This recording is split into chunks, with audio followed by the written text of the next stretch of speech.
And welcome, guys, back to the channel. I hope everyone's well. I hope everyone's doing good. I hope everyone's had a great weekend. Good weekend of football. Good weekend of Formula One if you're into that stuff. I'm not personally, but that last lap was ridiculously good to watch, and you had to be there to watch that last lap at least. Good stuff from the Formula One season this year. And good stuff from the football this weekend. And this is the Super Sunday show. I don't usually do a Sunday show, but yesterday I was meant to do a show and I completely fell asleep. And I slept for 6 hours from 5:30.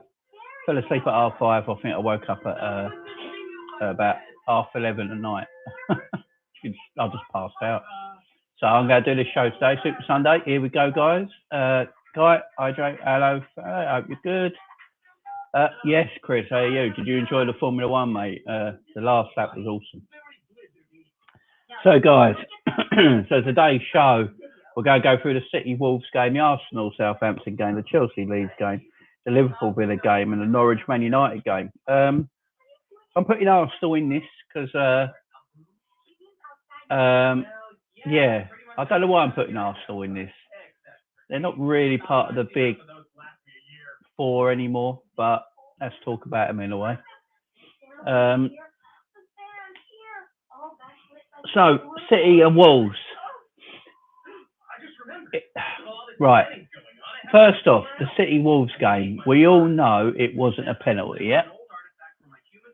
We all know that wasn't a penalty, yeah? It was the most ridiculous decision I've ever seen. It hit his ribs. So his arm was up and it's hit here. That is not handball. It hits here, it's not handball. It's not hit here or it's hit here. And the VAR looked at it for a while and still gave it. I mean, how could you give? It was a ridiculous decision. Completely, ruined the game as a whole. I mean, they're getting that late goal and that penalty. And, Wolves played well. I thought they did what they did to us. They did what they did to us. They defended really well. They never come out of their position. They held beautiful lines. They, kept their lines very tight so no one can get in behind. They played well. They didn't have no counters. And they didn't have no counters against us either. But that's the way, Wolves play at the moment. They don't really score goals, don't concede goals. But they were unfortunate. I thought Man City were terrible. Absolutely terrible yesterday. And to get that penalty is quite a disgrace because it wasn't deserved at all. Chris, don't have anything against Hamilton. Just like to see someone twin-told. I can't stand Lewis Hamilton. Most arrogant fucker I've ever seen. Glad he lost. That City penalty was a joke decision. Yes, it was. Complete and utter farce. If we're not going to get foreign referees in this country, then there's no point in the VAR. I mean, the VAR. See, with VAR, there's nothing wrong with VAR itself. VAR is a machine. It's a computer. Cameras. That what's wrong is the twerps that sit there and do the work. So, a computer can only be as good as the idiot controlling it. And the idiots controlling it for the FA, for the Premier League, whatever, are just absolutely terrible at their job. Absolutely terrible at their job. What did I think about the red card? What red card? I can't remember everything top of my head.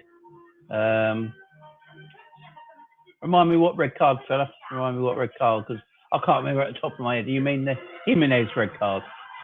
That's what I'm saying. Referees are the referees are the total problem, Chris. They're the utter problem. It's the same people that are reffing on the pitch one game, they're then doing VAR the next, and they're not culpable. They don't come out and tell you the reasons why they're giving these decisions. They're just absolutely awful decisions. And how you can give that a penalty? How can you look at it when you have the knowledge and the foresight of replays and camera angles? You look at it and you still say that's a penalty. And all this crap about the refs, was it like an actual mistake by the refs? A VAR can't turn it round and all that. That's all that line they say is nonsense, because if the ref's got it wrong, it is an obvious error. You know, if the ref has got it wrong, using his eyes, watching a game this far away from somebody, can't get a decision right, it's an obvious error. There's no such thing as you can't turn it around because it's an obvious error. All mistakes by refs are obvious errors. It's ridiculous. Absolutely ridiculous. Jimenez, yeah, the Jimenez red card, yeah. What? I'll get to him in a minute. What a flonker. I was watching Formula One with my missus. She was sat there while I was standing for the last lap, shouting and roaring. It was a great last lap. I'm probably a bit older than you, Chris. So I watched Formula One in the 90s, and that was my late 80s. I started watching Formula One from about 88, and then watched it through the 90s. That was my era. This era of Formula One, apart from this season, I'm not been a big fan, because I like competition in sport, and when you can get pole, if you're in the best car and you get pole, you can stay first for 44 laps. You don't really get overtaken. So that's my major problem with F1 usually. F1 season has been exciting, but yeah, this one has. I will give you that. This one has. But usually, I like competition more in sport. I like Formula One how it was in the 90s, especially. You know, you had more overtaking. The cars weren't absolutely 100% perfect. It was more up to the driver's skill at times. That's why Senna goes for me the best ever, because I saw him drive cars that weren't fit enough to be on the F1 Grand Prix. I mean, I can't remember. He drove this company. I think it might have been McLaren. He drove for McLaren and he won the Monaco Grand Prix with that car. And he shouldn't have won it. It was something amazing. And the Senna documentary, if you haven't seen it, it's the best documentary, sports documentary I've seen. Man's a god. Can you imagine Senna with the cars that Hamilton and all that drive now? It'd be unbeatable. The man was different. Absolutely different. Look, Lewis Hamilton's a great driver. I'm not going to knock him, but is he better than Schumacher and Senna and that in his prime? I don't know, because they drove far worse cars and didn't have the technology that Formula One drivers have today. Fair play, Red Bull for having the car for best fans channel. Yeah, back time as well. Senna is the best, followed by Schumacher. But yeah, that Schumacher documentary is quality. Sad about Schumacher. I mean, he's been in a coma for all that time. I mean, it's so sad. I mean, the man was. Senna and Schumacher were my two. They were my drivers. They were my era, and they didn't drive. They weren't driving in cars that are like this now. Like what Hamilton and that drive. Road the Red Devils, hi, you fella. Hope you're good. Hope you've had a good weekend. Hey guys, just keep talking about this City Wolves game. So obviously City got the penalty that shouldn't have been a penalty. Won them the game 1-0. Jimenez, ridiculous red card. Absolutely ridiculous. The red card, 37 seconds between two yellows? Why is he standing 3 yards away from the ball and then when they take the quick free kick, he just blocks it when you're 3 yards away? It's a yellow card offence. Is he an idiot? Then he takes about 27 hours to come off the pitch. What's he waiting for? He's an idiot. And he let his team down because they had no outball. They had no outball for the rest of the game. And to be fair to Wolves, they've done extremely well with 10 men. Considering they had no outball, so they couldn't get out their own half for the whole second half. They done extremely well. And that penalty was so not just... It just weren't deserved because it weren't a penalty. Just weren't a penalty. It's quite Simple. It's just, oh, it's just crap. It's just crap. Back to the Formula One. Schumacher, Senna. Alan Prost. Yeah, gotta love Alan Prost. Uh, Jimenez's injury might have affected his brain. We did just to move out of the way. It could have done. Could have affected his brain. That might be a little harsh, but I understand what you're saying. I mean, he knows the rules. Standing there is ridiculous. Absolutely ridiculous. But all three of the top teams in the league had to win going through on penalties, which is, weird. I don't know if that's ever happened before. So all three teams won their games by penalties. Crazy weekend. Jamie, have you noticed how many pens were given this week? I know, there's hundreds. Don't know what's going on. I mean, half of them weren't penalties. It's just, some penalties didn't even get given. That should have been penalties. The refereeing in this country is absolutely disgusting. Hi, John, my man. Yeah, I am awake. I slept so much yesterday. As I said, I fell asleep at my desk where I sit right now, and I woke up at 11ish at night. 6 hours I was asleep, just passed out. Then got up, and then I was awake till 3 in the morning. Then fell back to sleep. Woke up at 9 o'clock. I feel fresh, as you can say. Wolves need a goal scorer. Jimenez has not been the same, unfortunately, for him. Yeah, I mean, when you go through that injury, I've never fractured my skull before, but that must be scary stuff, fracturing your skull. I wouldn't want to think how bad that is, especially for a professional athlete as well. I mean, Jimenez was fantastic in the air as well. He was great in the air, getting on top of headers. Not really seen that so far from him, and it's going to take. He might never be the same player again, but yeah, Wolves definitely need a front man because you can't just rely on Jimenez all season. Even if he was, the Jimenez of old, they still need someone.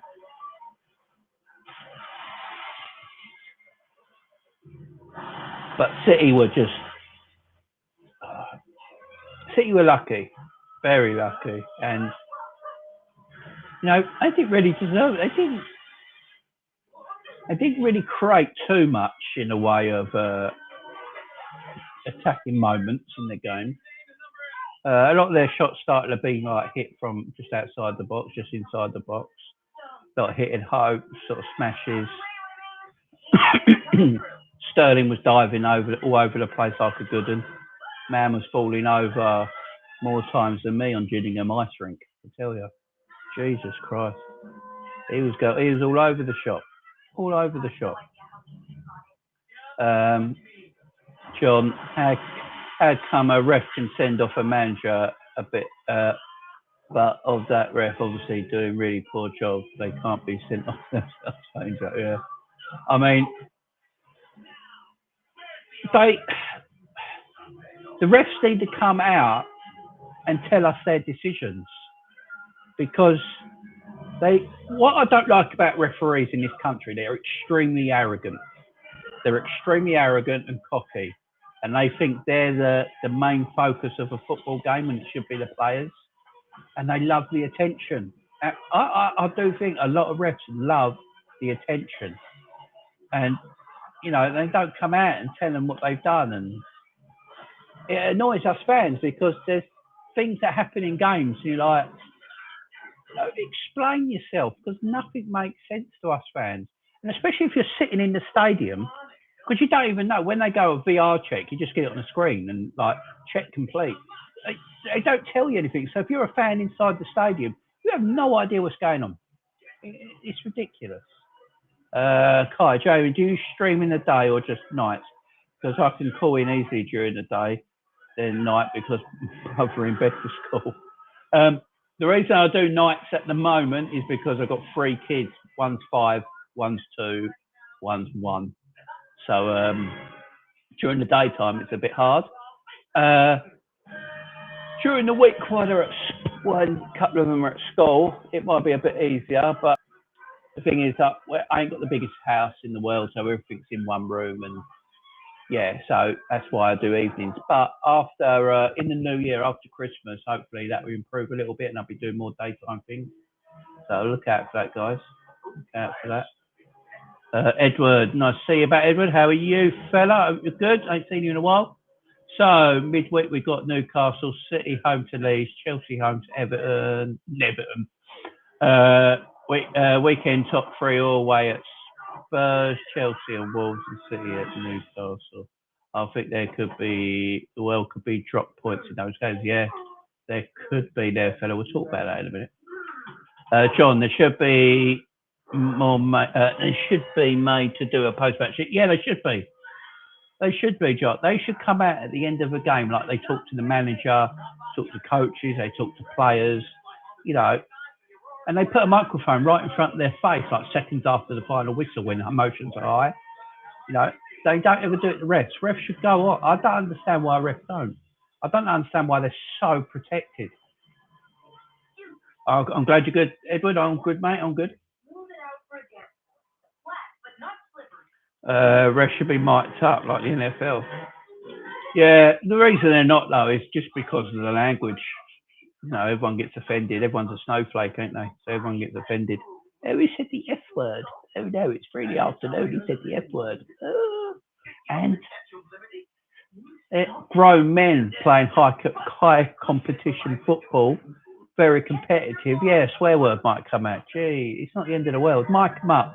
You're right. Mic these refs up. That's hear them. I remember they tried to do it in the mid-90s. They had to go experimenting, and they mic'd the refs up. I remember that quite well. And it was just swearing. It was just swearing. But we don't, you know, a few years ago, we had problems with all players surrounding referees and making, like, being quite aggressive. You don't see that so much now, do you? It's not so bad. But, yeah, I don't understand why. They should give it a little go, maybe. Maybe on the best time to actually do mic'd up games is do it when it's on Amazon Prime. The Amazon Prime game, because it's the internet. On the internet, you don't have a watershed, so you can produce whatever you want on the internet, like on terrestrial and digital and TV and stuff like that. You have a watershed, so you can't.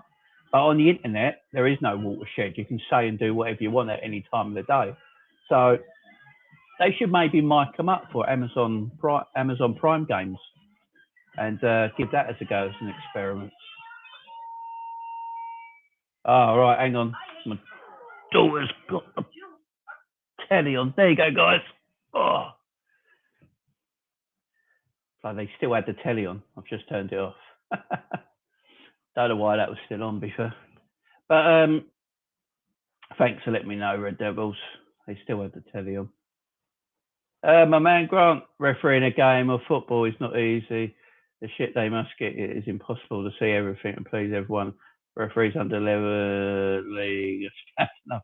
Yeah, but the VAR, fella, when you got VAR who are watching a game with a million cameras and can pause and rewind and everything, they should be doing a better job. But I hope you're all right, mate. I ain't seen you in a while, Grant. I hope you're good, fella. I miss you, mate. That's my brother, guys. Let's give him a shout him out. John, like you said, everyone's a snowflake. Yeah, they are, unfortunately. I bet they're watching Stevie G. No, they're not. No, they're not, Red Devils. Cheeky git. You cheeky git, Red Devils. But yeah, it was a tight game. As I say, City Wolves. Wolves played the same way they played against us. They played extreme. They played what they did. What they did. They know they can't go toe to toe with Liverpool, Manchester City. So they sat in, played more defensive, and they did well. I thought they did well, and it was so unlucky. I mean, 10 men for the whole of the second half didn't get out their own half, couldn't get out, and they kept it 0-0 till, you know, the ref gave a penalty for a ball hitting a bloke in the ribs. It's ridiculous, absolutely ridiculous. These refs and that. Yes, they do have a hard time, like Grant says, and I do understand that. But VAR are sitting up there watching the game with a million camera angles that they can pause and stop or rewind and look at a million times, and they still get things wrong. I mean, the offside rule now, does anyone actually know the offside rule? I mean, back in the day, the offside rule was so easy, ridiculously easy to understand the offside rule. Now, I don't know what's offside, what's onside. You can stay in an offside position as long as you don't interfere with play or touch the ball. You're not offside, but you're standing in an offside position. How are you not interfering with play if you're standing in an offside position? The rules are ridiculous. And when they do the VAR and you've got, a toenail offside, how can you call that offside? It all needs looking at. As I say, it's not the VAR that's the problem. It's the people that use it that's the problem. They're not good enough. Back to the F1, Lewis Hamilton should quit Formula One and play football. He's 36. I think his football days are like, he's 36. Grant Phelps, I just know you're paying one time in P. I was selected to be a ref. Everyone got on pressuring me to give a decision. Say what? VAR is their assist, not overall. Yeah, and they don't even assist, do they? They're bloody. I mean, when you're in the Man City Wolves game and the ball hits a bloke right there and you give a penalty for handball and you have the ability to pause it, rewind it and look at about 27 different angles and you still get it wrong, is the person looking at it is completely incompetent.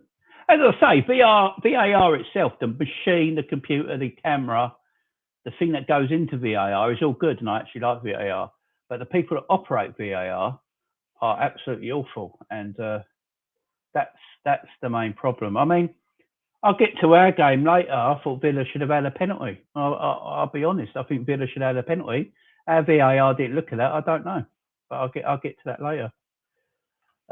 Lewis Hamilton was done dirty. See, I don't know if he was done dirty, but I can't stand Lewis Hamilton, so I'm glad he lost. But yeah, City on top of the league, 38 points, won their last 5 games. All this without a recognised striker, as they all like to tell us. Although Liverpool haven't played with a recognised striker for 5 years. Apparently, it's massive that Man City ain't playing with a recognised striker, and the world must know about it. Don't get that one. That's what you're hearing. Man City haven't got a recognised striker, and look how good they are. Liverpool haven't got a recognised striker. They haven't played one for 5 years. Bobby Firmino is not a striker. Salah and Mane are wingers or inside forwards. They're not. Harry Kane's a striker. Lukaku's a striker. Liverpool haven't played with one for years. Torres and Suarez was our last bloody strikers, for goodness sake. Haven't played one for years, but Man City do it, and all of a sudden everyone's like, whoa, Man City are so good, they're playing without a striker. Does me head in. City rode their luck, got the win. I mean, luck goes every way, don't it? 1 minute you got it, next week you haven't. You ride your luck. But usually the big teams ride their luck more than the little teams. So that seems to be a thing. Because where the Wolves got that penalty, that's when I'll ask myself. We'll do, Joel, we should have had a pen for the Andy Robson in the first half. Yeah, that one I do agree with. So let's go. I don't know why I'm talking about this, because as I say, I'm only really talking about the big teams, but let's talk about Arsenal, Southampton. Now, Arsenal won 3-0. The big news coming out of this game was Aubameyang got dropped from the team for disciplinary issues, whatever that means. Basically, Aubameyang's a prick. Arteta knows he's a prick and has put the captain armband on him and stuffed himself up. So what Arteta needs to do now is grow some Spanish balls and take the captaincy off Aubameyang, sell the prick, and get some money. That's what he needs to do. Yeah, Devils, yeah. Arsenal loves Arsenal. Aubameyang loves Arsenal, apparently. He loves the money. I mean, 400 grand a week. You seen him driving around in that bloody Lamborghini of his that he drives, or Ferrari, or whatever it is. You see him driving around London and all that. You know, he loves it. He was out on the piss. He was literally out on the piss before the Arsenal game. That is why he got disciplinary issues. The man's a joke. He doesn't give a shit.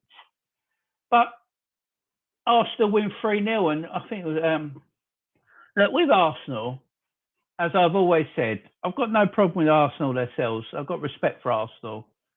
They're the third biggest team in England. You know, sorry, Chelsea fans, but they are. I know you've won more European trophies, but domestic-wise, Arsenal are the third biggest team in England. I've got respect for them as a team. Always have done, always will. But their fans are the worst, absolute worst.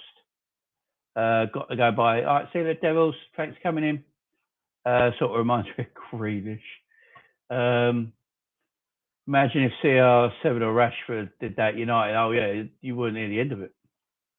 Not a big fan of it, but I can't agree with the way F1 done him out of being champion. They couldn't even follow. Yeah, well, that's apparently that's the FIA's fault, because the FIA didn't follow their own rules. So they can't apparently stop Max being a champion, unfortunately, because the FIA, whatever they're called, messed up their own rules. So it's unfortunate for Hamilton, but I think that's the way it is. Laughable. I just can't stand Arsenal fans. I really can't. There's some good ones like Luca, who's got his own channel. He's a good fella, he is, and you know, he hates Arsenal fans as well, and he's an Arsenal fan. You know, he's a realist as well. Some Arsenal fans are just, you know, they're built Arteta's the next best thing now. So last week when Arsenal lost 2 in a row, Arsenal will now be like, Arteta will be like, oh, he's great again. You know, he's the future, and you know, our young players are the future, and they're going to be this and that, and then next week when they lose again, they go, oh, for fuck's sake, and you can't win. I mean, Arsenal are so bad, they lost to Everton last week. Everton just got piped by Crystal Palace. That's how bad Arsenal are. They beat a terrible Southampton side. And for me, I'll go really struggle with relegation this year. I just can't see them winning many football games. They're just in a complete and utter mess. But yeah, enough about Arsenal. I don't really want to talk about them too much. Right, Chelsea Leeds. This was a heck of a game. They're as laughable as they have to. Yeah, they are. That is true. Now, Chelsea Leeds. Now, obviously, this is a 3:00 kickoff, same time as the Liverpool Aston Villa game, which, when you saw the games that are on this Sunday, what happened today, you wonder why Chelsea Leeds Liverpool Villa weren't on Sunday, because they're much more marketable games, especially Liverpool Villa with everything going on there. Stevie versus Klopp, Stevie back at Anfield.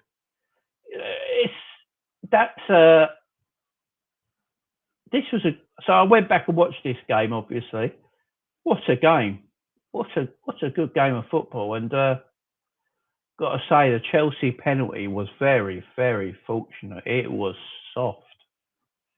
It was soft as butter. Absolutely soft as butter. And obviously there are 2 penalties in the game, but a penalty in the 94th minute.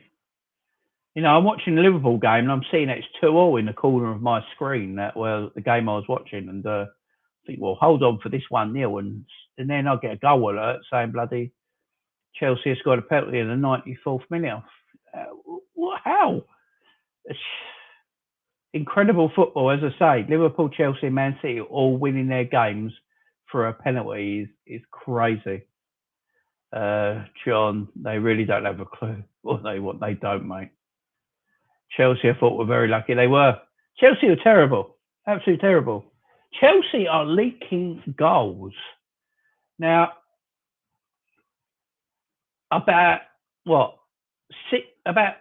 5 games ago, Chelsea's defence was like they've only conceded 3 or 4 goals. and Liverpool conceded like 12 goals, and everyone was going on about Liverpool's defence. That's all you heard. Liverpool can't win anything this season unless they sort out their defence. It's blah, blah, blah, blah. This is what all the pundits were saying. Liverpool got to stop leaking goals and chances. Right, we've only conceded, what? I think we've only conceded 2 goals in 5 games. And now we've only conceded 1 more goal than Chelsea. Chelsea are starting to leak goals. And yes, they got injuries, but I don't want injuries as an excuse. Because last season, Liverpool had shitload of injuries. Our midfielders were our defenders, and then we had no midfielders. I mean, we had games when Henderson and Fabinho was our centre-back partnership. Henderson and Fabinho was our centre-back partnership. So we had no midfield. You know, even Gini Wijnaldum played at centre-back. We had nothing. You know, and Thiago was out, Van Dijk was out the whole season, Matip was out the whole season, Gomez was out the whole season, Alisson was in and had a few injuries. Mane got COVID, Salah got COVID, or Salah played most of the time and still got 30 goals that season, which is incredible. You know, and then Big Nat Phillips and Reece Williams, you know, helped us to 4th place. That's injuries. I don't want to hear it from Chelsea. Chelsea have got a massive squad, an absolute huge squad. And they shouldn't be complaining too much about injuries for me, Chelsea. Their squad is ginormous, and what they got there is a quality squad, and they got a lot of players to fill positions. And all I was told from Chelsea fans is, right, our squad is so much better than Liverpool's squad. It's up there, Man City's squad. We're going to just rip this league apart and like pray for our rivals and all this absolute BS. And now you look at it and you think, do Chelsea actually do? This is a question for everyone in the chat. Does Chelsea actually have a great squad? Do they actually have a great squad, or do they have just 22 players of different quality? Because when Kante comes out that Chelsea midfield, they got no one to replace him, no one good enough, and it's no shock that Chelsea are conceding goal after goal after goal at the moment and going for a poor spell when Kante is not in the team. So that just shows that Jorginho's not the player everyone says he is. No Chilwell. Since Alonso's come in the team, they've been conceding goals left, right and centre. Reece James's form has gone down. You know, all this talk about Reece James is up here, he's plateauing up there, he's going to be everything. Trent's up here now, Reece is down here. You know, since that talk, Trent's just gone up there, Reece is here. And I like Reece James. I think he's a very good footballer, but man, you know, his form's gone right down. So do they, you know, is it this, do they have, like what Liverpool do? Liverpool have 14. I think Liverpool have 14 quality players. And then we've got some players underneath that bolster out the rest of our squad. But mostly we have 14 quality players. I mean, at the defence alone, we've got 4 excellent centre-backs, or 5 excellent centre-backs. Virgil, Matip, Konate, Gomez and Nat Phillips. Got 2 excellent left-backs in Tsimikas and Robbo. Obviously, at right-back, we've only really got Trent, so that's a problem there. Midfield, look at our midfield options. We've got Fabinho, Thiago, Hendo, Keita, Ox, Milner, Harvey Elliott. Yeah. Minamino could play midfield probably. And then up front, you've got Salah, Jota, Mane, Bobby, and Origi. So when you look at it, we've got about 14 quality players, and then we've got other players that bolster out the squad. When I look at Chelsea's squad, I would say they probably got the same 14 quality players, and then players that bolster out the squad. I don't think there's much difference between Chelsea and Liverpool's squad, and I mean, look at Chelsea's midfield. Kante and Jorginho, a good partnership. I don't think Jorginho's all that. I don't think Jorginho's better than Fabinho and Thiago, say. I don't know if he's much better than Henderson, if I'm perfectly honest. He's just a penalty merchant. And Mason Mount, he's more of an attacker, but he does play midfield occasionally. Kovacic is a good midfielder, but is he better than, is there much difference to him and Keita? I mean, if Keita weren't so injury prone, I'd say Keita's got more technical ability than Kovacic. So that's what I'm trying to say. You look at the two squads, I don't think there's a lot of difference, and so Chelsea just going through a bad time. Injuries happen, like they told us last season. That's all we heard from Chelsea fans, Liverpool fans.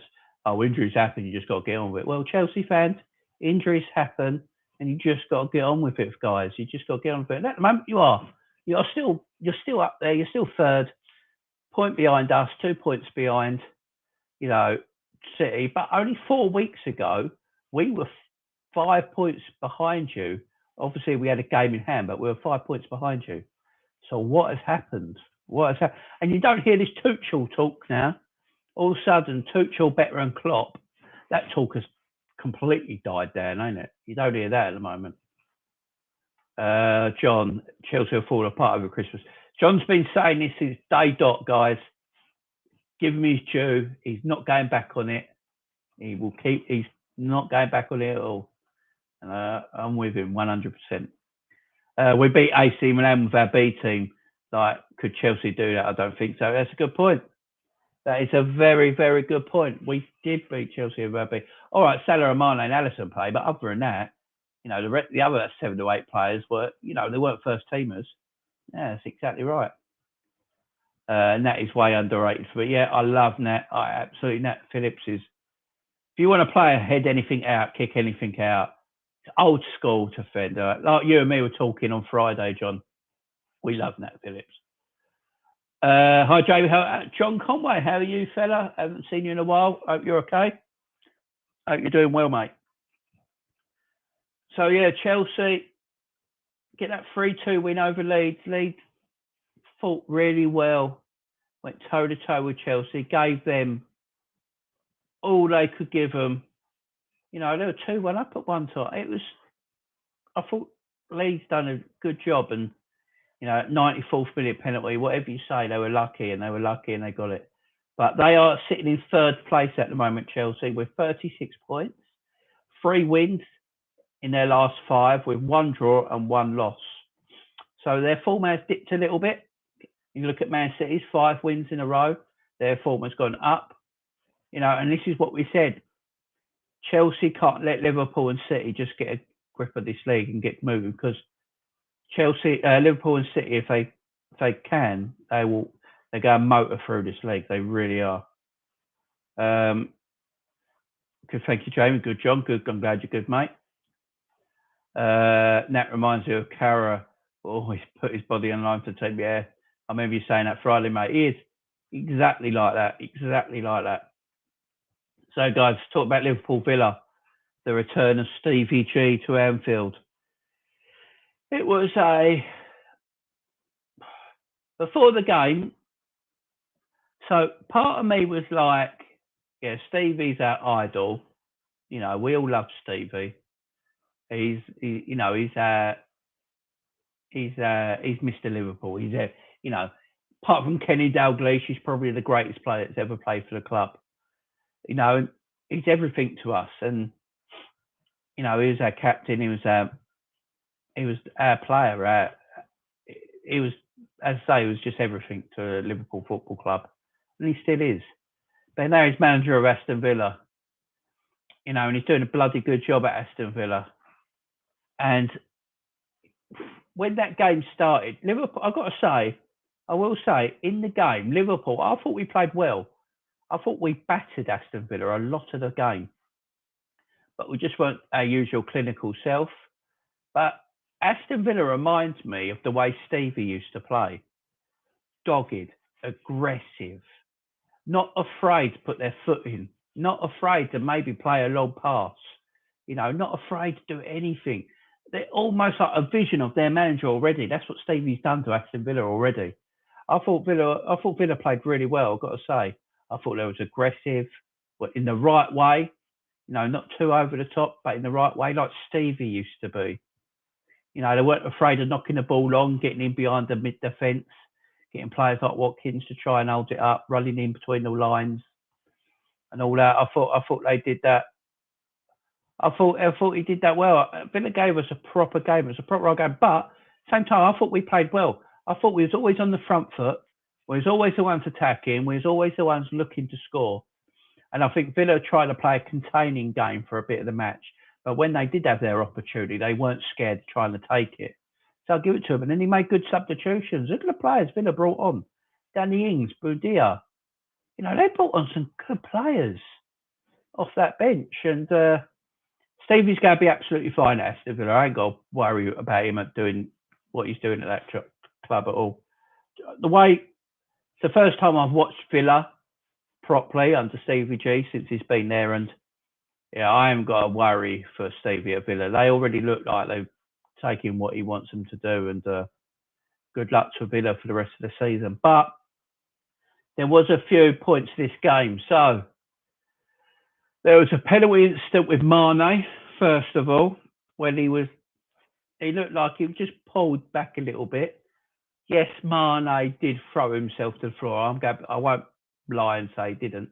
He did throw himself to the floor. But the problem we've got with penalties in this country, or around the world actually, till they start giving fouls to players that are standing up, players are always going to throw themselves to the floor to get a penalty.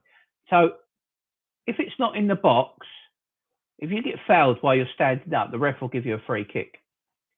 If it's in the box and you're getting pulled about, kicked at the ankles and all that, and you're getting your arm pulled, your shirt pulled, but you're still standing up, the ref won't give a penalty. See, the players go to ground. And to stop players going to ground too easy, as they say, you've got to start giving penalties for fouls when they're standing up. It's simple as that. Personally, I don't think the Mane one was a penalty. I think the Robbo one was a penalty. Got absolutely clipped, and VAR didn't even look at it. Got absolutely clipped. Even in commentary, they said it was a penalty. Even the pundits in the game said it was a penalty. And then obviously we did get our penalties. Mo Salah getting the ball and attacking Tyrone Mings. He just got the ball and tapped him straight away. Got in front of him, and then it was a bit of a clumsy challenge by Mings. You could say it was a soft penalty or what, but it was a foul. I mean, Mings didn't even act like it weren't a foul. He didn't protest or anything. He knew it was a foul, and the Villa players didn't even protest. I mean, Mings' legs caught Salah's from behind his leg and brought him down. Now, what pisses me off, I don't know if you guys saw this, on Radio 5 Live after the game, it was on Twitter. Someone got a video of it on Twitter, but smashed it up on Twitter. And Robbie Savage and Chris Sutton were talking about the penalty. Robbie Savage said it was a definite penalty. Chris Sutton, sitting there, said Salah dived. I don't know if anyone's seen this, and said Salah dived. And Robbie Savage is trying to say, well, he didn't dive. He was caught. He was fouled. It was a penalty. And like Chris Sutton said, it was hardly touched. Yes, there was some contact, but he still dived. And what irritates me about this, when Harry Kane, or I don't want to say these words, a white Englishman gets fouled like a little touch in the box and they go down, they all say that's clever. That's clever. What Harry Kane did there is really clever. He felt contact. Why wouldn't he go down? Mo Salah does it. Who's not in the, I don't know how to put this without getting demonetised, but he's not, he's not Harry Kane, shall we say. He's dived, although he got fouled. Now, someone try and tell me how this is right. What is going on in this society? So Harry Kane, we all know what Harry Kane does. He feels contact, he goes down. Look, if I was a striker and I'm in the box and I feel contact, if I'm going down, I don't care. You know, I don't blame anyone. I don't blame any striker that feels contact in the box and goes down. I really don't. More power to you. And if you get the penalty, you get the penalty. It's the defender's fault for, making contact.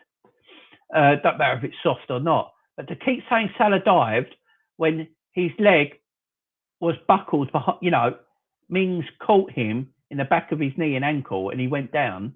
Yeah, it wasn't the biggest touch in the world, but it was a touch. It was a foul. I haven't seen. I mean, I was watching the game.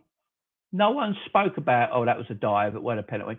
The pundits after the game in America, I think it was on the Peacock channel in America. So the American pundits that are there after the game didn't even say it was a dive. They said it was a foul. I never saw anything on Talk Sport. I never saw anything on Twitter about diving. It was just this Radio 5 Live thing. Again, slacking off someone's name because they don't fit an agenda. I'm sorry, it's true. It is, and I don't care what anyone says. If Salah was a white Englishman, they would say it was clever by Mo Salah what he did, but he isn't. So they said it was a dive, and it was a dive. It disgusts me. I don't want to see it in the game. I hate it. I really do. And it was a foul. What Harry Kane does, I think every striker does. They feel contact in the box, they go down.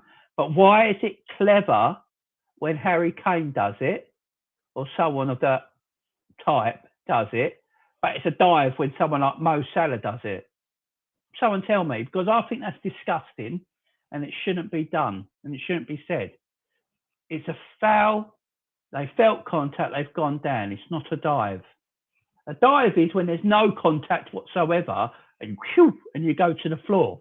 Now, that's disgusting. If you felt contact and the defender is sloppy with his tackle, you've got every right to go down in the box. I mean, in the comments, guys, you tell me if I'm wrong, because I don't think I am. All right, let's go through your comments while I calm down a bit. The Mane one for me wasn't a pen, but should have been a free kick. Oh, yeah, before that. The Robinson was 100% a pen for me. And the one for Villa wasn't, and he got the ball. Ooh. I'm going to talk about that in a minute.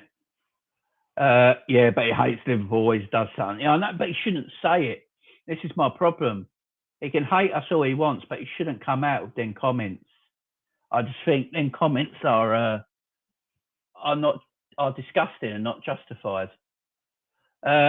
Big up, Jamie. Shaq, how are you? Hope you're good.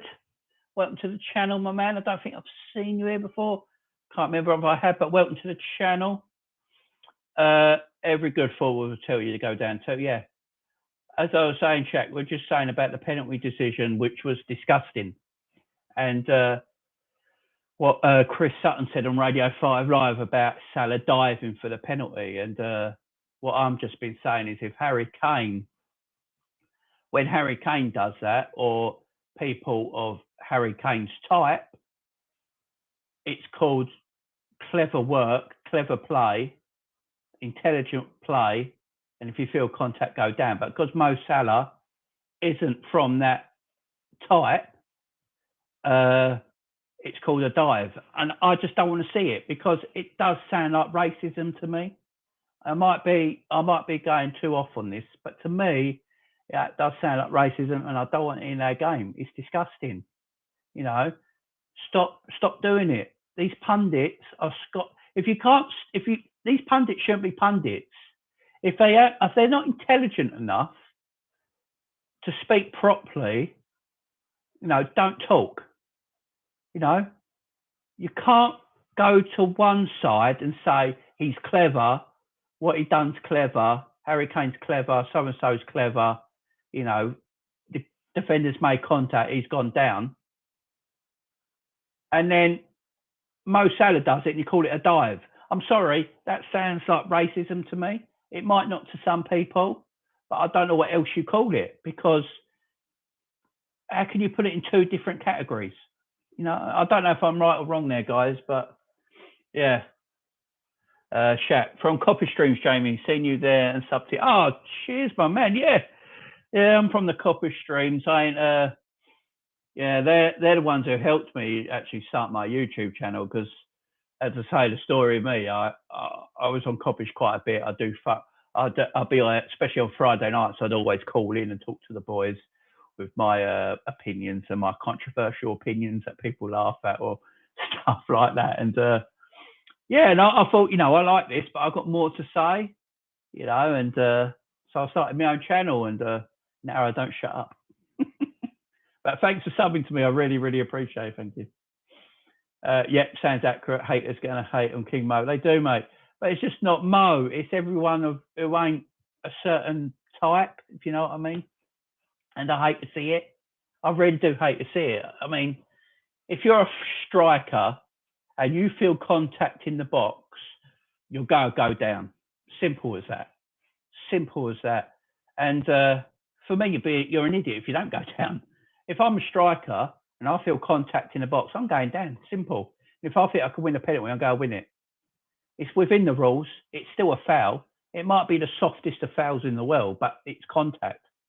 And yeah, I just really hate the description we give strikers that aren't a certain. I don't know how to say it, but I don't want to get demonetized or anything like that, but everyone knows what I mean. Everyone knows what I mean. But thanks for subbing, Shaq. I really appreciate it, my man. I really do. And thanks for coming onto the show.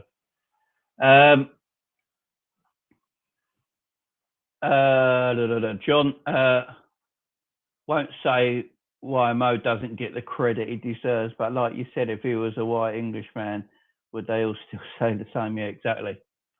It's sort of crazy that it's taken this season for Mo Salah to get his flowers, as they say, to get his credit that he deserves, because Mo Salah's been great for 5 seasons.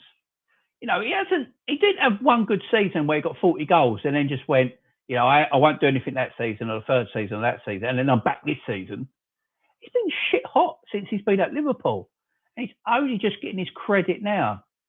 It's absolutely crazy. The man is fantastic. There's not a better right-sided winger, attacker, or anything in world football than Mo Salah. I wouldn't have Mbappe. Mbappe and Mo Salah basically sometimes play on the same side. Oh, I've done Mo Salah over him every day of the week. Every day of the week. His industry is much better. He comes back on the defence. He creates as well as scores.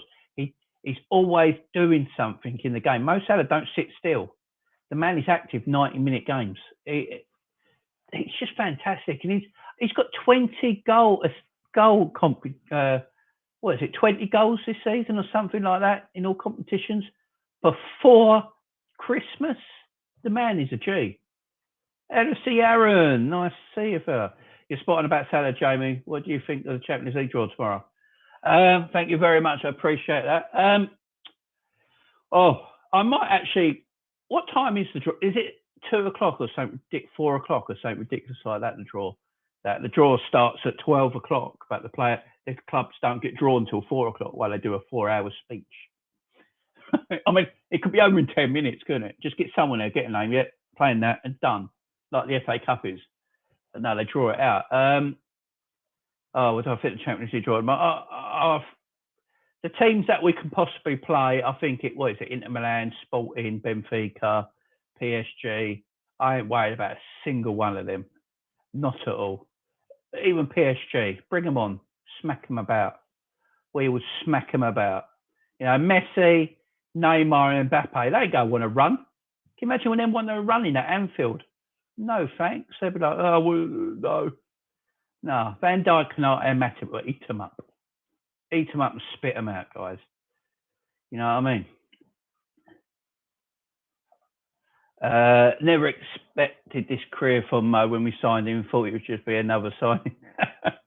To be fair, I was excited when I heard we was in for Salah because I saw his last season at Roma. I mean, what people forget, his last season at Roma, he got 14 goals and I think 6 or 8 assists for Roma. And Roma weren't playing as an attacking football as Liverpool do. So them stats are fantastic. The man's his shit up. But I do understand where people might have not thought it. Program starts at 11 a.m. All right. I might, do you know what? Because I can't sometimes do daytime shows because of my kids, but they'll be at school. So I might do a watch along for the Champions League draw. So yeah, keep an eye out on my Twitter, guys. Jamie LFC39 is my Twitter. Follow me up there. And because I always post on my Twitter when I'm going to go live. So if I can tomorrow, I might not be able to, but if I can tomorrow, I might go live for the Champions League draw. Just do a little thing with that. Anyone but PSG. I'm not bothered about PSG, mate. I really ain't. They're shit. Look, Neymar, Messi and Mbappe on paper, if they get it right, will rip anyone apart. But if they don't get it right, they're lambs to the slaughter. They don't run. Messi, Mbappe and Neymar wait for something to happen and then explode. You can't do that against teams like Liverpool. You'll get exposed. You can't play with 8 men and leave 3 up top waiting for them to do something against teams like Man City, Liverpool, Chelsea, Bayern Munich. You'll get exposed. You'll get exposed worse than a page 3 girl. It'll be awful. John Moore, the disrespect he gets is a joke. There has to come to a point when you ask yourself why that is. Yeah, exactly. The man is fantastic. I don't know what more he can do. I don't know what more the man can do. He's got 20 goals and assists or whatever already this season. We're not even at Christmas. The man is on course to break 40 goals and to break Henry's record. If he breaks Henry's record, then we have really got to sit down and talk about where Mo Salah sits in Premier League history. We really do. Hi, Christopher. Aren't you fine? Shaq, yeah, the current form we're on. I also fear no teams. I respect the opponents like City, Chelsea and Bayern, etc., but I wouldn't fear them. Yeah, exactly. As I said, I think one of the Champions League winners will either be one of the 3 English teams or Bayern Munich. Maybe Real Madrid. Real Madrid have won 10 out of 10 in La Liga, I think. They've just won 10 games in a row. I think tonight they just won their 10th game in a row. So Real Madrid are going to be the dark horse. It's weird to say because they've won 13 Champions Leagues. But I think because of the form they've been on, they've not been great for a few years now. I think Real Madrid might be the dark horses. So, but if I got Real Madrid in the quarterfinals, I wouldn't be worried. Really wouldn't be. Really wouldn't be. But Chelsea finishing runners up in their group. I mean, they could play. They got some. They're in trouble. They could play a Real Madrid or a bloody Bayern Munich yet. And yeah, finishing top of your group means a lot now. And yeah, we smashed our group. We smashed the granny out of our group. I mean, beating AC Milan on their own pitch with our B team, apart from Salah and Mane, you know, and comfortably as well, might I add. We didn't even try. You know, personally, I think Liverpool go win the Champions League. I've got a feeling it's what's going to happen this season. I've thought this for a while now. I think what's going to happen this season is what happened a few seasons back. When Liverpool and Man City went to war for the title, Man City won the title with 98 points. Liverpool came second with 97 points, but won the Champions League. Don't this look like that's what's happening this season again? I know Chelsea are there, but Chelsea are just holding on. Let's face it, their last few games, they are just holding on. And remember, only a few weeks ago, they were 5 points in front of us. So the massive reverse. If City and Liverpool get ahead of this league, which I think they could, City, once they get in front, are hard front runners to catch. But Liverpool in Europe with fans at Anfield is different gravy. I'm telling you. Yeah, I just think that might happen, you know. I'd love PSG. As for me, they're not what people make them out to be. Yeah, same here, fella. Going to be an all-English final with Liverpool and City. Could you imagine? Could you imagine Liverpool City? I don't know if I want that.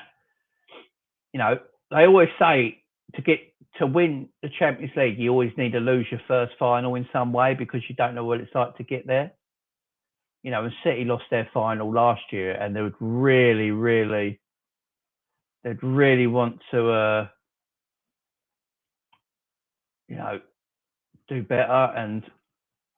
But I think Pep hates playing against Liverpool. We all know that. Pep has said it that Jurgen Klopp is his hardest ever opponent, and the manager and opponent he respects more than other. And Pep said it himself in press conferences and interviews before. Liverpool is the hardest team he's ever gone against to win league titles. And I don't know if he'd want that. I don't know if Pep would want it. It'd be interesting. Where is the final? Where is the final this year? Does anyone know? I can't remember. I know it was meant to be in the Ataturk Stadium last season, but they changed it to Portugal, didn't they, because of COVID? So I don't know if they've done that this season as well.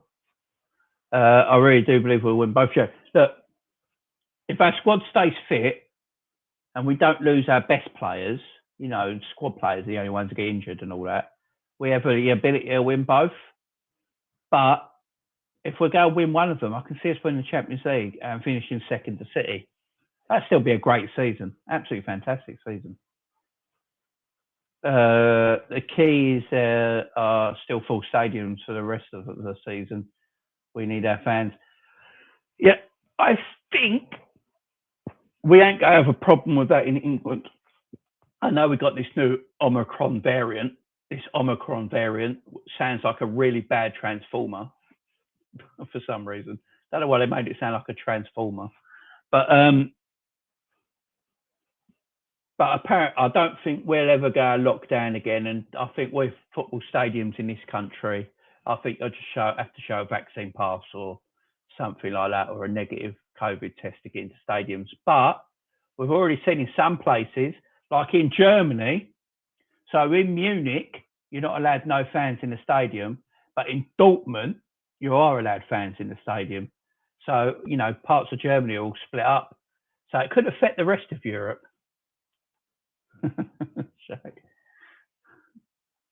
I want the title in front of the fans. Yeah, so do I. Bad. I want that. I want the title in front of fans, and I want a parade. Really do. You know, I'd go up there. You know, I don't go be up there straight away. Something's going to happen this. I do think we're in for a special season, guys. I think Liverpool are in for a special. I've said it since the beginning of the season. This is Liverpool's redemption tour. You know, Liverpool are on redemption. These players' mindset is incredible. So the season we didn't win the Champions League, we lost to Madrid in the final. The boys went, we'll go again. We'll go redemption. We'll go do redemption. They won the Champions League the following season. They lost a point to Man City in the closest, best title race I've ever seen, and somehow still won the Champions League that season. The mentality to do that is massive. Then the following season, they're like, you know what? We only lost the league by 1 point. We're going to show them City bastards that what we're about. And we smashed the shit out the league. Yeah? COVID came in March. We had the League One in March. Don't give me this COVID league bollocks. We already had the League One. Last season, when Man City won the league, that was a COVID season because no fucker was in the stadium. Yeah? No one was in the stadium all season, apart from the odd game when there was 2,000 people. So, yeah, that was the COVID hat-trick season. This season's Liverpool's redemption tour. And fuck it, Liverpool are going to do something this season. We're going to be the league of the title. I'm telling you right now. Get on it. That was my rant over. Done. Shaq, we are so unlucky when the title in 30 years ago hits us. That title parade gets going. I know. That's why I'm fucking saying. Redemption tour, Shaq. Liverpool's redemption started this season and we're showing it. I am not even going to say that name. We will get full stadiums. Lockdown won't happen. Government learned from last time. Yeah, I think it has. Yeah. I'm not going to pronounce that name because I can't pronounce it. I don't mean to be rude. Yeah. I'm not great at pronouncing names, so Yeah. Let's just call you dildo, because that's what you've put. Fuck it. Yeah. But welcome to the channel anyway. Don't forget to like and subscribe if you like this sort of stuff. I like to rant, shout my bits, be controversial, say some truths, you know, have a bit of fun. But yeah, welcome to the channel. So guys, let's get back to that Liverpool Villa game after the rant. So, so as I say, it's 1-0 Liverpool at the end, courtesy of a Mo Salah penalty. That was beautifully taken, by the way. Beautifully taken by the Egyptian king, who moves on. He's a fucking G. I absolutely love Mo Salah, like we all do. Like we all do, guys. We all love King Mo. He's the best player in the world football at this moment in time. I don't care what anyone says. Don't come with me, you Benzema shit that does it in La Liga, where it's the easiest league in the world, where you play people like Grenada, you know, Barcelona, that are dog turd, you know, Villarreal, you know, Getafe, all piss off, you know. It's the Premier League, the hardest league in the world that every fucking manager that comes here admits, you know, the hardest league in the world, the best league in the world, best stadiums, the best coaches, the best players. And Mo Salah is doing it week in, week out in Europe and in the domestic league. Best player in world football at the moment. Don't hear no one else say any more bollocks.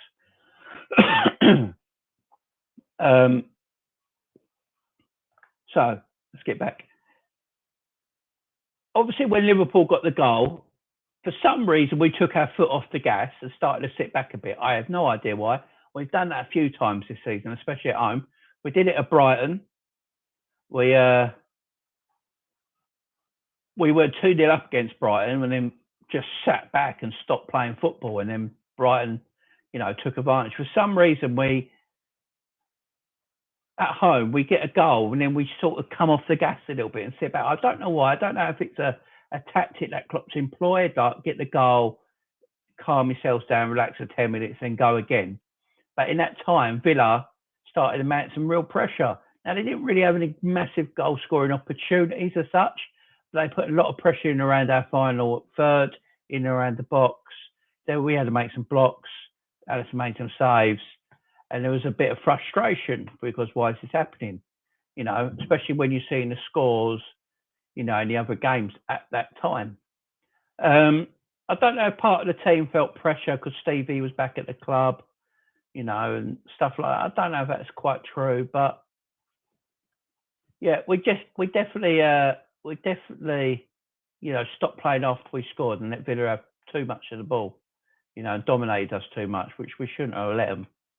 But the one thing, right, obviously Alisson was completely bored of this game and either didn't get any sleep the night before and was up playing his guitar, you know, and didn't get any sleep because I don't know what happened to him in this game.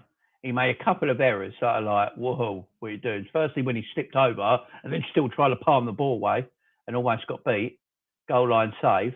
And then came the bit where I thought it might have been a penalty when Danny Ings got the ball and he's trying to go past Ali, and Ali puts out his hand and it does look like he's brushed Danny Ings' ankle. It looks like he got a tiny bit of the ball, but he's brushed Danny Ings' ankle. Now, even when keepers get the ball, if they've taken the ankle of an attacker, that usually counts as a penalty.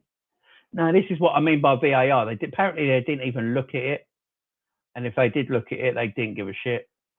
And it's a tough one because if that was Liverpool and that was like Salah and the keeper touched his ankle and he went, I don't think it was a big touch. It was, but as I said earlier, if you feel contact, go down. You know, you have every right to. And there was a tiny bit of contact, but the ref said no and the VAR said no. But if I was Mo Salah, you know, Martinez touched his ankle, even if he did touch the ball, I'll be screaming penalty all day long. So I've got to be, I'm not going to be completely biased all the time. I can see points of view. So, and we'll give players and other teams their due. And I think we might have got away with that one a little bit, to be fair. I know some people might not say it's a pen, but I think we might have just got away with that bit. Even if it weren't a pen, we still got away with it because, you know, I don't know what Alisson was doing. He had a mad moment, an absolute mad moment. Jamie, do you think Spurs Liverpool game will go ahead next Sunday? Yeah, because of their COVID cases. Apparently, before I went live, something came up on Sky Sports News saying that some of the players are back at training for tomorrow. So I think that's all go ahead fine. Yeah, I think they're them players are back at training, half of them or something. But look, with COVID, look, I've been saying this for a while now. Like, COVID isn't obviously going anywhere. It's a virus that's probably we're going to have to live with for the rest of our lives. But I think you're going to have to start taking, players that get COVID and can't play, it's going to be the same as an injury. So if you've got an injury and you can't play for 2 games, you don't play. And you go off. If you got COVID, if a player's got COVID, they go and isolate. You test the rest of the team. If the rest of the team is fine, then they still play. Look, Tottenham had 17 players still available for the Leicester City game last week, and it got postponed. I don't think that's right. They had 17 players available. They had enough players to put 11 out and a bench. And what if you've only got 17 players available because the rest are injured? You can't postpone the game. You still have to play. So what's the difference? All the other 17 players are negative, obviously, so they could play. I don't personally think they should postpone the game. If you've got players that are available that can make an 11 and make a subs bench, then you play the game. I'm sorry if your best players are not fit and available because they've got COVID, but if you've got injuries to your best players and not fit and available, you still play the game. I don't see the difference. I really don't. I don't think you should be postponing football games. I actually think this was the right game to sit back after a goal. Yeah, it could be right. It could be right. I mean, it could be a tactic. They have done it quite a few times, especially at home, as you say. Got to love Ali, but yeah, I know. He's a nutter. Ali got the ball first. Like, yeah, he did get the ball, but he touched an ankle. And as I say, if that was Mo, I'd be screaming for a penalty. So, I can understand. I think we got away with it, but I can understand. I think United have been hit with COVID now. Yeah, I think they got a cut. I think they got like a couple of players and some staff members. But as I say, if they've gone off and isolated, and the rest of the team are negative, then you carry on. You carry on because this is what I don't get. Look, it's been 2 years now with COVID. Yeah, we can't just keep postponing games because players get COVID. They go off and isolate. You don't see them for 10 days till they pass the negative and then come back to training 10 days later. The rest of the team, the staff, all the staff at the training grounds, the players, the coaches, the cooks, the physios, if they're all negative, you carry on day-to-day things. You don't just go. This is what's irritating me. The Spurs-Leicester game should have gone ahead. Spurs had 17 players available and they postponed the game. All the other 17 players were fit. They were negative. The coach, whatever. If the coach has got it, manager's got it, then the coach takes over. It's just, I'm sorry, it might sound harsh, but we've got to come to a time where you can't postpone football games. Can't postpone football games. Fact, Jamie, we all need to learn how to live with it, and they still have enough players to play the game. Yeah, exactly. Gene Hackman. Oh my word. Jamie, did you see the goal from Glizzy? Who's Glizzy? Let me know. Oh, is that in the Leeds game you on about? Because there was I think a Scouser in the Leeds team, weren't there? Got a goal, I think, but I'm not sure who Glizzy is. Let me know. I'm not great on all like shortenings and nicknames and all that. So let me know, Gene Hackman. Yeah, you can't keep postponing football games. Not for look, if a whole team obviously gets rid of with COVID and all the players have got it, the coaches got it, obviously then that's different. You can't even go into training. But if you have 5 players who've got Like Spurs had 8 players had COVID, yeah, but they had 17 players available. Why is the game postponed? What if a team has 6 or 7 injuries? They've only got 17 players available. They can't go to the Premier League. We've got 7 injuries. We need to postpone this game. No, you play it. You've got players available. You've got a whole youth team to pick from that you can bring through. You know, I just don't think I don't think you can do it anymore. I don't think it's right to postpone games. I think in the Conference League, I think Spurs getting threatened of being chucked out of it because they postponed their game. Brighton versus Spurs was postponed today. That's ridiculous. Spurs have got 17 players available, and what the piss take is, they said on Sky Sports News before I went live tonight that some of their players are coming back for training tomorrow. So why is that postponed? They've got 17 players available.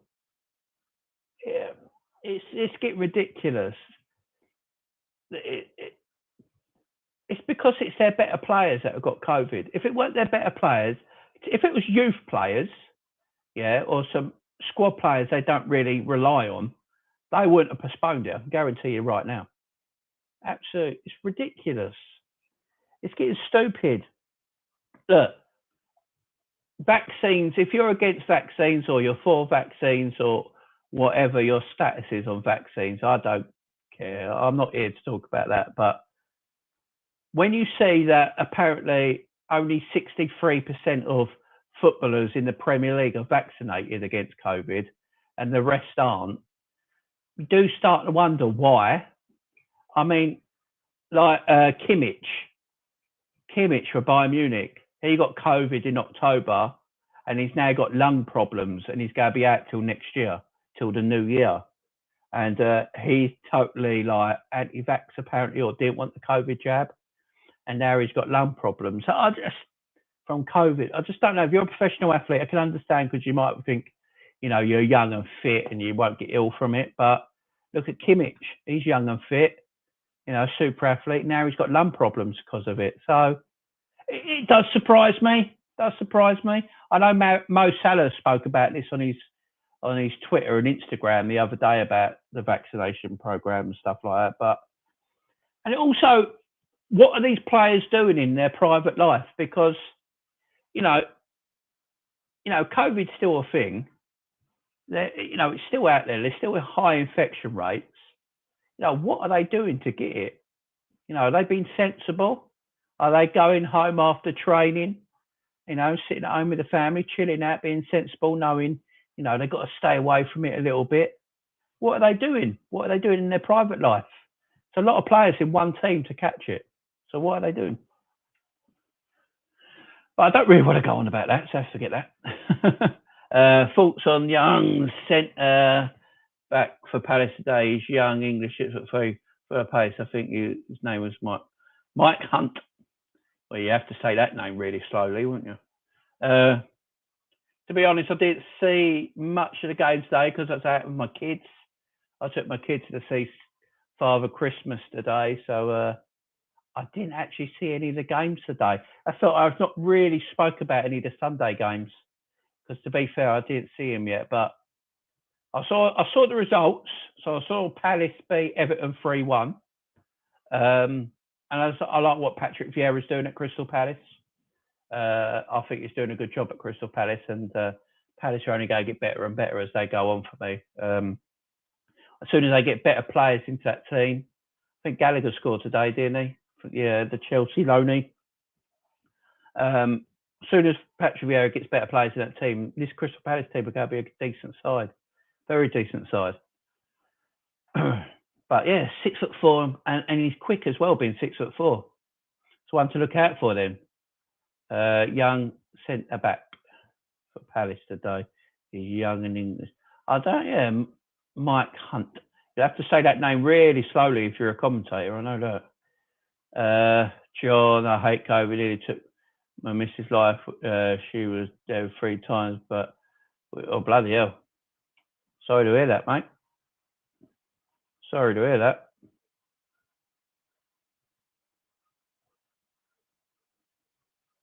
Wow, sorry to hear that. But this is what I'm saying. Like, what are the players doing? You know, it's still a thing. It's still about you sit on Santa's knee, Jane. What do you ask for? Well, let me tell you, you can't tell. I can't tell you, John. It's a secret. Otherwise, I won't get it, will I? I can't say a word. I can't tell PlayStation 5, but I can't tell you, John. I can't tell. So obviously, Liverpool winning that game 1-0 in the end against Aston Villa. Thought it was another 1-0 win. The week before was another one. Obviously, we love smashing teams up 3 or 4-0 every game, but that can't always go on forever. But these 1-0 wins are as big victories as a 4-0 win. At the end of the day, it doesn't tell you how many goals you scored. It just tells you you won a football match, and we won another football match, and that puts us at the moment in second place on 37 points, and we've won our last 5 games, and the same as Man City. And as I say, Chelsea on 36 points with 3 wins, 1 draw and 1 loss. A few weeks ago, we were 5 points behind Chelsea. So you can see the turn. You can see the turn here, guys. And there's an 8-point gap at the moment between 3rd and 4th place. Now, that's ridiculous already. 8-point gap already between 3rd and 4th place is a massive gap. That gap's only going to get bigger. I predict by the end of the season, the gap between 3rd and 4th place will be between 15 and 20 points. It's already going. I mean, it's 8 points already. Whoever finishes 4th this season is just the best of the rest sort of thing. So you got Man United, Arsenal, I suppose they're in around there. Leicester are starting to, get their way back up there. West Ham, obviously. It's going to be one of them. They're going to finish 4th, but they're going to be the best of the rest. They're going to be way down everyone else. And, we'll talk about that game in a minute because we're going to talk about the Norwich Man United game. Jay wants a Turbo Man for Christmas. Great film, Christopher. Can you actually buy them? I'd love a Turbo Man. Unfortunately, I don't look like Arnold Schwarzenegger. Don't get me wrong, mate. She's going really good now. I only left her in a wheelchair, but that's cool, really. Come on, Joe. Tell us what you asked for, Santa. Well, I'm glad she's all right, first of all, mate. I'm glad she's all right, first of all. What I asked for Santa, right? What I asked Santa. Tell you what I did ask. I need a light and a microphone so I can update my videos a little bit better because I'm sick of using these earphones with a plug-in headphone microphone. So I want a proper microphone, a nice light so I can brighten up my bonds a little bit more. Demo, my man. Spurs have a great chance to. They've got 2 games in hand, Demo, because they're bloody scared about playing their players. Hello, Demo. How are you, fella, in the way? Good to see you here, my man. Good to see you here. Yeah, Spurs have a great chance. Spurs were my favourite to get top 4, to be fair. Spurs were my favourite to get top 4 because they got Conte in. There's no way Tottenham got Conte in without buying people in January. There is no way they're not giving money to Conte in general. I can't see it. He's surely getting money in January to buy players. And if he does, I can see that Spurs team maybe nicking 4th, especially now they've got 2 games in hand. They didn't play Brighton today. They didn't play Leicester. We've got a bot. That's the same bot. Said the same thing on Steve's channel earlier. Yeah, so we'll get rid of that. Spurs do have a great chance, Demo. They do. And it's going to be them or Man United. I think West Ham have had a great season. Fantastic season, but they're starting to slip a bit. They've got Arsenal, ain't they? They've got Arsenal next. That's going to be a heck of a game. Heck of a game. Oh, John. I asked for Rita Ora. My wife wasn't happy. Rita Ora. John. So that's your taste, is it? A bit of Rita. Oh dear. But yeah, I like Spurs' chances. I really do. If they can keep their bloody players, uh, they're going to be up there. Conte, as I said, he ain't going to take that job about buying players, surely. So I wouldn't be surprised if they spend in January. I don't think Man United are going to spend in January. I think they're going to get Ralph Ratnick to just try and work with the squad he's got. But let's get to this Norwich Man United game because this was shit. Right. Obviously, I was asleep when this game happened. So I watched it this morning. And I tell you what, United were lucky. If they were playing any other team yesterday, they would have got smacked up. They would have got smacked up bad. Obviously, they were playing Norwich and got absolutely away. They got away with it. So Spurs game is on for Thursday night. Lovely.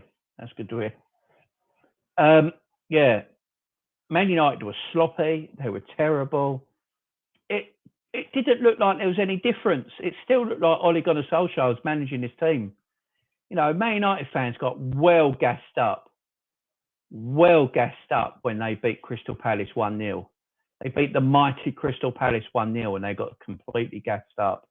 Like, oh my God, look what we've done. Look what Ralph's done to our team. We play 4-2-2 now, and then we defend with 4-4-2. Look, oh man, you shut up. Yesterday they were terrible. Norwich, if it was any other team but Norwich, they would have won. And it took a Ronaldo penalty, another penalty, to win a game of football yesterday. Absolutely outrageous. Yeah, De Gea did save them. Demo. De Gea has been he's been more on form this season than he has for a while now. I personally think Alisson's the best keeper in the league. But I do respect David De Gea. I think he's a good goalkeeper. He was world class. He went through a good 2 years of being average, but this season he's been decent. I can't say anything. I'll give him his due. He has been a decent keeper, and he did save him yesterday. But if that was anyone but Norwich, they get beaten. And Man United play Brentford midweek, and if they play that against Brentford will score goals. They won't let them get away with it like Norwich did. Harry Kane needs to start scoring his Spurs for top four. Yeah, I mean Harry Kane's just, he's putting in divorce papers. He's just waiting for the other half to bloody write their signature, ain't they?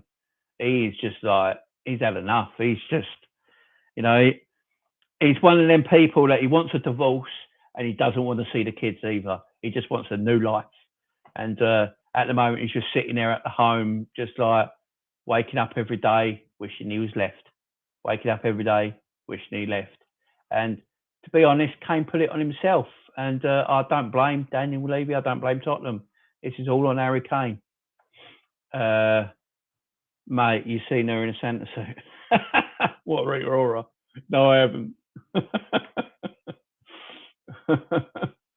Kabak was great for Norwich. Yeah, Kabak. Look, I didn't mind. I didn't mind the young lad when he was at Liverpool on loan. I can understand why Liverpool didn't keep him. We have better options. I mean, he's not better than Joe Gomez, and and there was always getting Kanate in, and he's not better than Kanate, but he's going to have a good future wherever he goes. And if he stays at Norwich for a while, gets used to the Premier League, he's going to be a good player. And I've got all respect for Kabak. He came into a new country, and he come to the club that he supports in Liverpool, and he tried his best. And I'm glad he's starting to settle down at Norwich, to be fair. It's going to be hard for him there because Norwich are going to get relegated and, Norwich get bombarded every week. So, he's learning his trade in the Premier League really quickly. Kane's done for me. John, yeah. Look, how old is Harry Kane now? 27, 28? I think Kane's a bit of a whiner and a moaner. And I've always said it. Yeah, what was that time when he didn't actually score the goal, but he claimed it? Was it last season or the season before? I can't remember now. But there was, I think Christian Eriksen scored it, but Kane claimed it. He didn't even touch the ball, claimed it, and the Premier League gave him the goal because he's a selfish fuck. I can't stand the bloke. I think he's a whiner and a moaner, and he's selfish. And true world-class players, even though they don't want to be at the team anymore, they still produce week in, week out. I remember when Suarez decided he didn't want to be at Liverpool anymore. He wanted to go to Arsenal in the summer. Everyone remember this? Arsenal putting out £40 million and £1 deal. And Suarez didn't want to be there. He tried everything to leave. Why you'd want to leave Liverpool to go to Arsenal, I don't know. But he tried to leave. Desperate to leave. And Liverpool went, no, don't leave. Give us one more year. Give us one more season to get in the Champions League, yeah? And stay. He went on to have an amazing season and basically got us up to the top of the league with on his own. The man was incredible. That's what world class is. Then at the World Cup, he goes and bites players, and then we get rid of him because he's a nutcase. I wouldn't want him in my club ever again. A racist and a nutcase. Get rid. But in that season, the man didn't want to play for us, wanted to leave, and produced a world-class season. Harry Kane doesn't want to be at Tottenham, and he's not producing. He should be going like, I'm a world-class footballer. I'm going to do my best. Then I'm going to leave. There's nothing you can do about it, right? But no, he's sitting at home whining, sucking his thumb, blaming everyone else. Now, get on with it, mate. Stop whining. Unless he's playing Albania and San Marino and he can stat pad against them.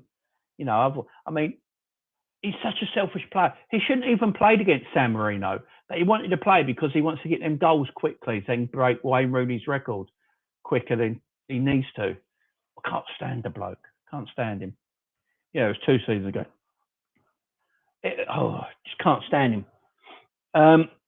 But yes, guys. So, as I say, there's the 8-point gap between third and fourth. Fourth is up for grabs. As I said, best for the rest. It's going to be, for me, it's going to be between Spurs and Man United who get fourth place. I'd love Man United to finish 5th or 6th. It'd be hilarious. You know, all this bluster. Oh, we got Ralph Rangnick. Look what he did in Germany. You know, he taught Klopp and Tuchel how to be managers, and he revolutionised German football. But he's never managed a massive team.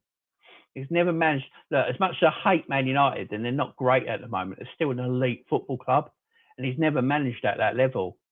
And he's never managed in the Premier League, and it's different. It's different. He's playing a really old. He's playing his formation, a 4-2-2-2 formation, or whatever it is, and it's a really old-fashioned formation. But he hasn't got the players for it. And Man United haven't got the players to play the way he wants to play. They want to play a pressing game of football. He hasn't got the players.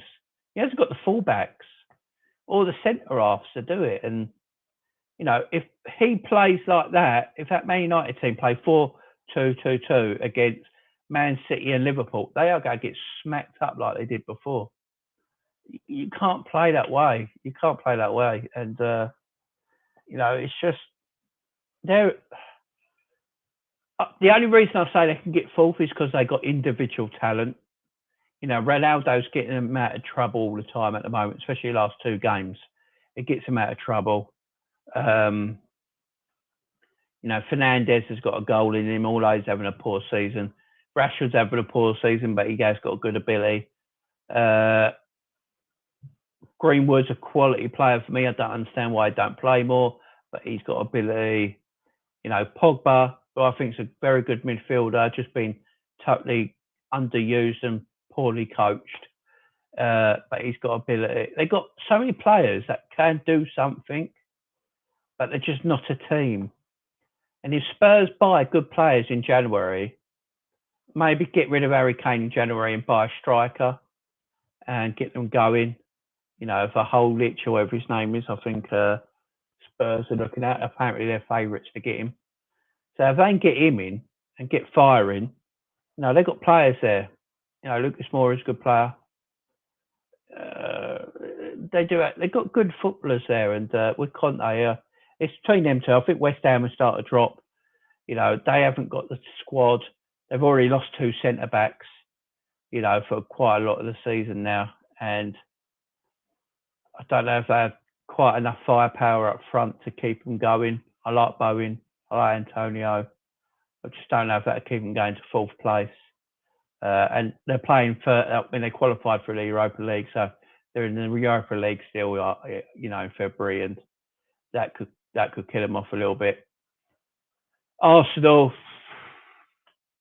ain't they? They beat Southampton, but they lost to Everton, who just got pammed by Crystal Palace. Arsenal, they're a joke. They'll get beaten again. They should have a look at City offer. They won't get a better one. Tell you what, I don't think Harry Kane's going to go for what they think he went for before the season started. I mean, in the summer, Man City wanted, 150 million for Harry Kane? I don't think they get 70 million. 70 million now, I think we'll buy Harry Kane. I really think if a team came to Tottenham right now and offered 70 million, they'll get Harry Kane, because Daniel Levy knows there's no point keeping him now. He don't want to be there. He's not performing. There's no point keeping him around just for the sake of keeping him around because you don't want to sell him. I really think if you offer Spurs 70 million right now for Harry Kane, I think he goes. I've got this feeling. I don't think Harry Kane will go Man City. I think Man City have washed their hands of him. I think they offered him the deal. They offered the club the deal, and they didn't want to play ball. I think they're looking at Haaland in the summer for 65, which would be better business, and he's a better player and he's younger. So they can have him for 10 years. You know, for that amount of money is nothing. Harry Kane's going to have to be at Tottenham for the rest of the season. And he's done it to himself, as I say, but he's going to have to be at Tottenham now till the end of the season. And then next season, I wouldn't be surprised if Man United came in with 70 million bid for him. I wouldn't be surprised. Yeah, like John said, I don't think more than 50 million. I mean, 50 million might just be a bit lowballed, but that's why I say 70. If someone came in for 70 million, they get Harry Kane. You could offer 50 and it might be knocked back, but you can come again for maybe 60, 65, 70, and it'd probably be accepted, because you could offer 50 and see how they go, you know, see how they feel, you know, yeah, deal's possible, but 50 might be a bit low. So I do think of a team, I just think Man United to go buy him next season. I just feel they will. I don't think Man City are interested in him now. Haaland is available in the summer for 65 million euros. Man City, I think are going to go for that. Pep Guardiola got asked a question about Haaland last week at his press conference, and he didn't want to answer it. That tells me everything. That tells me everything that they're going through. All right, John. Night, mate. Take care. Thanks for coming in, fella. Thanks for joining in. I'll see you next time, fella. Have a good one, yeah? Yeah, I just don't think. I look at around, where can Harry Kane go? He doesn't fit Liverpool's system in the way we play. He's not quick enough or agile enough. By the way, with Man United, look, Man United need strikers. Cavani and Ronaldo are both 36, yeah? So next season, they obviously need to buy new strikers in. I think Ronaldo will stay another season, but I think Cavani in the summer, I think Cavani will be let go and he'll be gone. I think they'll keep Ronaldo for another year, and I wouldn't be surprised if they got Harry Kane in, because I just can't see where Harry Kane goes. He ain't going to go to Chelsea. There's no way Tottenham deal with Chelsea, so that's not going to happen. And Chelsea ain't going to give up on Lukaku that easy anyway. So I look at Man United's situation. I do look at Man United's situation. They've got two 36-year-old strikers. I think Cavani will leave in the summer. Ronaldo will stay another year. They need a striker. Anthony Martial wants to leave in January. He's already come out and said he wants to leave. He's shit anyway, but he wants to leave. Mason Greenwood, for some reason, no one's actually trusted him to be their number 9, to be their striker. He plays on the right or the left. Rashford's not a striker, and he's more of a winger. They need a striker, and Harry Kane fits the bill. I just don't see where Harry Kane goes. Just don't see him at City. I think Haaland's going to City. He don't suit our style of play, so I don't see us going for him. Chelsea and Tottenham will never deal with each other. He'll never obviously go to Arsenal. But who else is there? If he wants to stay at the top end of the Premier League, he's going to have to go to Man United. If you think about it, that's probably the only destination he can go to if he wants to stay in England. I hope Man U do get him, because already fucked, and it makes him even worse for me. Yeah, see, I don't think Kane will ever be the Kane that was a few years ago. You know, yeah, for England he looks fantastic, but look at the teams he's playing against most of the time. You know, Albania and San Marino and Liechtenstein and Albania and, you know, Slovenia, Slovakia. You know, in the World Cup, yeah, he got the Golden Boot in the last World Cup. 3 of them goals were penalties. In the Euros, you know, he wasn't fantastic, was he? Maybe he's just come. He has a lot of ankle injuries. Maybe that's just starting to come back on him. Maybe he's peaked. You know, maybe he's peaked, or maybe he just needs a move and he'd be out the old Harry Kane again. But yeah, I just don't see him going anywhere but Man United at this moment in time. So, guys, I just want to quickly talk about the AFCON before we are finished here. So, the African Cup of Nations. This is how, I don't want to say how poor of a tournament it is, because that's disrespectful. But apparently the rumour is they want to move the African Cup of Nations to the 2nd or 3rd of January.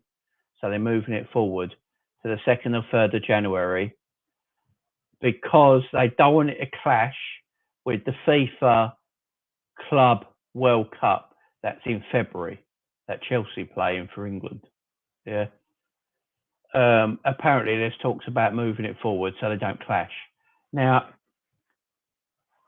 I'm not saying this tournament's not important. Of course, it's important to African people. It's a massive tournament for them. But when you put a tournament in the middle of the season and then you ask to move it forward so it don't clash with the FIFA World Club Cup, you've got to start asking yourself questions. And if that does happen, that means Salah and Mane for Liverpool won't be, and Keita won't be available to play Chelsea on the 2nd of January, obviously, because they'll already be in Africa for the African Cup of Nations, and Mendy for Chelsea. Now, Chelsea and Liverpool have both written to FIFA and to African Cup of Nations to ask if them 3 to 4 players can leave after the Chelsea-Liverpool game. Because then that way, for Liverpool especially, Salah and Mane will only miss 2 league games. I think it's against Leicester and Brentford. That would be the only 2 league games they would miss. Then there's 2 FA Cup games and a 2-week winter break, and then Salah and Mane will be back. So they only miss 2 league games. But obviously, if they move it forward because of what's going on, because they don't want to mess up with the FIFA Club World Cup, that's crazy. They could miss the Chelsea game. So that's quite a big thing to talk about, because if it carries on like this to the 2nd of January and there's only this 1.2 point gap between Man City, Liverpool and Chelsea, to miss Salah and Mane against Chelsea could be quite a thing. But then Mendy missing for Chelsea could equal it out a little bit. it, it it's crazy. I mean, it's mad. It's madness. I mean, I don't know how everyone else feels, but with what's going on around the world at the moment with this new variant, obviously, and cases going up all over the world, you know, and flights you can't fly, you know, borders have been shut here, there, and everywhere. For me, it's mad that there's a tournament going on. I don't understand why there's a tournament going on in the middle of the season when we have so much problems at the moment all around the world with COVID again. It's like risen up again. Personally, I think it should be postponed and they just do it in the summer. Like postpone it now and just play it in the summer. You know, there's no summer tournament this year, so you know next year. So play the Africans in the summer. I know it's their winter then, but you know it'd be a lot better. The world would be a lot better and a lot better state by the summer. So you know it's crazy. It makes no sense to me. It's just money. All I can think about is just all about money. All this going on with COVID, should the AFCON be going ahead after all it started from? Yeah, well, that's the thing. It's, I mean, I don't know if it started in Africa. Apparently, they're saying it was South African scientists that found it, but they said it originated from somewhere. I don't know. I give up on it all, mate. It's a new thing every single bloody day, isn't it? I just give up on it all, to be honest. But as you say, with all of it going on around the world at the moment and borders are shut, you can't fly here. Everywhere's a red zone. You can't fly here. You can't fly there. You have to isolate now when you come back where you didn't have to before. Even if you were vaccinated, it's crazy that it's going on. I mean, why they can't push this back to the summertime, I don't know. I really don't know. And then they want to move it forward because they don't want to mess up with the FIFA Club World Cup that starts in February. It's just it's crazy at this moment in time, but we'll see how we go with that. If there's any news of that, obviously I'll bring it to you guys. But so as we stand at this moment in time, guys, in the Premier League, Man City obviously are top 38, Liverpool second with 37, Chelsea third with 36. We've got Newcastle on Thursday. I expect us to absolutely smash the granny out of Newcastle. I really do. And Monday, obviously tomorrow, we've got the Champions League draw. Hopefully, I can go live during the day when it happens. I think the show starts at 11 o'clock. Look out for me on Twitter, guys. Jamie LFC39. If you don't follow me on Twitter, Jamie LFC39, and I'll always put up on Twitter when I go live. If not, make sure you hit the bell, guys, when you subscribe, because then you get notifications on your phone or computer when I go live, and you'll never miss me. But guys, I'm off now. Thanks for everyone tuning in. Sorry I weren't yesterday. We had to do the Saturday show today, but it's been a good show. Really enjoyed this one. Had a few new people come in, some old people like Demo from Coppish. LFC Aaron, thanks for coming in. Christopher, Shaq, John, my OG. You know, John Conway, Red Devils. All you guys, thanks for coming in. Chris, Kai, Grant, all of you guys, thanks for coming in. It's been a really good show. I've really enjoyed this one, actually. It's been a good talk. Had a bit of a laugh, bit of a rant. Told you what I wanted for Christmas. It's been a good one, guys. I've really enjoyed it. John, can clubs refuse to send players because of the COVID and their welfare? Well, it might get to that, John. It might get to that. Especially if they're trying to move things forward. Yeah, it might get to that. See you, Jamie. See you, chat. See you later, Christopher. Thanks for coming in and joining in, mate, as always. Don't forget, guys, if you're not subbed, please subscribe. I'm trying to make my way to 125 subs now. And then after 125, 150, then we'll work our way up to 200. So, yeah, let's try and get me the 125 subs, guys. So if you can, share this video on Facebook, Twitter, wherever you can share it. Retweet, like, sub, do all the good stuff for me, guys. And Guy and John, thank you very much, fella. It's been a good one tonight. Really enjoyed you. Really enjoyed all your company, guys. Look out for me on Twitter, Jamie LFC39. Hopefully, I'll go live tomorrow daytime with the Champions League draw, guys. But you guys have been fantastic today. Until then, guys, I will see you soon.